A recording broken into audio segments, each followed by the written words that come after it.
Teman-teman ingat, ini adalah crash tahun 2009. Nah, sekarang posisinya ada di 40, teman-teman. Ya, artinya apa? Artinya kabar baiknya kita IHSG itu masih belum semahal market US, teman-teman ya. Jadi sebenarnya masih ada ruang untuk naik.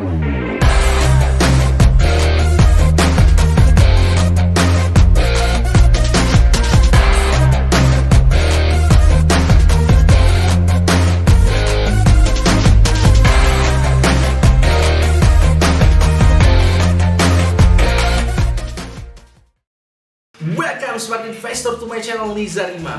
Jadi di episode kali ini akan sangat menarik dan akan sangat banyak insight, teman-teman. Kenapa? Karena kita akan membahas masa depan dari IHSG. Yang minggu lalu sih sebenarnya nggak terlalu bagus ya, minus sedikit ya. Tapi kalau kita lihat dari pertama kali drop kemarin di krisis Maret sampai April kemarin, kita sudah naik sekitar 30%-an. Nah, pertanyaannya tentunya apakah IHSG masih kuat untuk naik? Atau mungkin pertanyaan lainnya, apakah posisi sekarang sudah cukup aman bagi seorang investor? Nah, saya akan menjawab semua itu dengan pendekatan fundamental dan teknikalnya. Dan yang menariknya, di episode kali ini saya akan kaitkan dengan ramalan Warren Buffett terkait bakal ada crash susulan berikutnya, teman-teman. Nah, ini menariknya di sini ya. Ya, sebenarnya yang ngomong bukan Warren Buffett langsung, yang ngomong bakal ada crash berikutnya bukan, tapi Buffett indikator yang menunjukkan indikasi bakal ada crash berikutnya, seperti itu ya. Nah, sebelum kita cari tahu apakah ramalan ini berlaku juga di Indonesia apa enggak, kita akan bahas terlebih dahulu Buffett indikator ini seperti apa sih. Jadi gini teman-teman ya, Buffett indikator itu sebenarnya adalah market cap dibandingkan dengan PDB. Jadi market cap seluruh perusahaan yang melantai di bursa dibandingkan dengan PDB-nya. Nah, dasar dari pemikiran ini, rumus ini itu seperti ini. Kan kalau kita misalnya punya perusahaan ya, perusahaan tersebut punya produk terus kemudian ditransaksikan, itulah yang mendorong perekonomian, itulah yang menghasilkan perekonomian. Nah, oleh karena itu harusnya kalau kita membeli semua perusahaan yang melantai di bursa itu harganya harusnya sebanding dong dengan apa yang dihasilkan. Apa itu? Perekonomian. Jadi harusnya market cap dibandingkan dengan PDB itu 1:1 alias 100%. Seperti itu ya, nangkep ya. Nah, kalau kita misalnya market cap dibanding dengan PDB lebih dari 100% itu artinya overvalue. Kalau kurang dari 100% itu artinya undervalue. Seperti itu ya. Nah, kita lihat sekarang di sini, ini adalah Buffett indikatornya, teman-teman. Nah, ini adalah perbandingan antara seluruh harga saham di bursa Amerika dibandingkan dengan PDB Amerika. Itu sekarang ada di posisi 152,2%. Padahal tadi sudah dijelaskan ya, kalau misalnya di atas 100% itu artinya mahal. Nah, ini bisa dibilang bisa memprediksi crash. Kenapa? Karena di tahun 2000 ini bisa memprediksi crash ya. Jadi sebulan sebelum crash itu mencapai di titik tertingginya 136,9. Akhirnya crash sampai ke 72,9. Kemudian naik lagi ke 105,2%, kemudian turun lagi 56,8% di tahun 2009-an. Seperti itu ya. Jadi ini juga menunjukkan indikasi bakal ada crash berikutnya karena ini sudah terlalu mahal banget, teman-teman. Nah, ini sebenarnya nggak kaget ya kenapa kok bisa semahal ini harga saham di US. Kenapa? Karena sebenarnya di posisi saat ini harga saham dengan ekonomi itu biasanya sudah terlalu jauh. Teman-teman kalau mau lihat S&P 500 ya, indeksnya seperti ini. Itu kemarin bahkan sudah mencapai all time high, melebihi harga sebelum terjadi corona kemarin. Ya, nah tapi di satu sisi PDB dari Amerika ketika dikeluarkan, dirilis itu minusnya hampir 35%, teman-teman ya. Jadi PDB-nya turun, ekonominya anjlok, tapi harga sahamnya terus naik. Itu ada gap yang cukup besar sehingga di sini menunjukkan indikator ini menunjukkan harganya sudah overvalue. Nah, pertanyaan utamanya itu kan di US, di Indonesia seperti apa? Nah, kita akan coba bahas di Indonesia ya. Ini seperti ini. Meskipun di Indonesia itu kondisinya karakteristiknya berbeda ya, tapi kita bisa pakai framework atau cara berpikir dari Buffett indikator tadi. Caranya gimana? Ya kita tinggal bandingkan market cap IHSG dibanding dengan PDB Indonesia.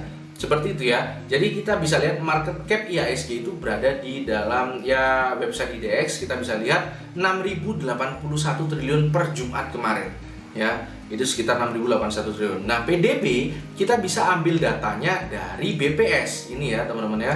Kita bisa lihat PDB kuartal 1 kemarin itu 3.922 triliun. Nah, PDB kuartal kedua ketika turun 5,32% kemarin itu adalah 3687,7 triliun. Nah, kita akan pakai kalkulator. Jadi 3687,7 ditambah dengan sekitar 3922,6, hasilnya 7610. Ini adalah PDB selama 1 semester kemarin. Nah, kita akan coba anualkan ini. Kita akan coba proyeksikan setahun. Gimana caranya? Tinggal kita kali 2. Nah, inilah kira-kira PDB Indonesia selama 1 tahunan ini, 15.220 triliun. Nah, ini akan kita bandingkan dengan market cap tadi. Jadi sekitar kurang lebih 6.081 market capnya dibandingkan dengan 15.220. Seperti ini. Hasilnya adalah 0,4 alias 40%. Nah, kalau kita bandingkan dengan Buffett indikator di US tadi 152,2%, kok kecil? Ya teman-teman, memang wajar kalau misalnya kecil. Kenapa? Karena kalau misalnya di Indonesia itu beberapa perusahaan yang besar yang juga berkontribusi terhadap ekonomi, dan juga kan kita tahu sendiri ya, ekonomi Indonesia itu lebih banyak dari UMKM, itu nggak listing di bursa, sehingga ya harusnya memang nilai market cap-nya lebih kecil dibandingkan perekonomiannya, seperti itu ya. Nah, tapi teman-teman, meskipun ini nggak bisa meramalkan, nggak bisa 100% di atas 100% itu overvalue, di bawah 100% itu undervalue, tapi kita bisa pakai patokan lain. Apa itu? Patokan historis, teman-teman ya. Jadi kita bisa lihat, ini adalah website Guru Fokus ya, ini kreditnya ada pada website Guru Fokus ini. Jadi website ini sudah melakukan riset rasio terhadap total market cap dibandingkan dengan GDP atau PDB. Ini adalah punya Indonesia ya. Jadi punya Indonesia itu selama 10 tahun terakhir itu mencapai posisi tertingginya adalah 53,49%. Seperti itu. Dan rata-ratanya ada di 42,06%. Seperti ini ya. Nah, kemarin itu sebelum anjlok seperti ini, itu sebenarnya sudah tinggi banget ya, di 65, makanya bisa anjlok seperti ini. Teman-teman ingat, ini adalah crash tahun 2009. Nah, sekarang posisinya ada di 40, teman-teman. Yang artinya apa? Artinya kabar baiknya kita IHSG itu masih belum semahal market US, teman-teman ya. Jadi sebenarnya masih ada ruang untuk naik, terutama ke paling nggak titik minnya ini ya, min rata-ratanya ini yang 42. Jadi kita bisa pakai ya perbandingan sederhana. Kalau misalnya harga IHSG sekarang 5239 ya, IDX itu 5239, 5239 itu menghasilkan rasio sekitar 40 ya. Kita pertanyaan berikutnya adalah berapa rasio kalau misalnya kita pakai 42, berapa IHSG-nya? Nah, kita tinggal kalikan dengan 42. Jadi dengan rasio 42 harusnya itu berada di sekitar 5.500. Seperti itu ya. Jadi harusnya min atau fair value-nya itu ada di 5.500 IHSG itu sekarang. Nah, kalau misalnya kita pakai website Guru Fokus ini juga, kita bisa tahu ya bahwa website ini mengklasifikasikan sebenarnya fair value itu maksimumnya ada di 46. Nah, pertanyaannya jadi maksimumnya berapa? Ya kita tinggal pakai cara tadi, 5239 kita bagi dengan 40.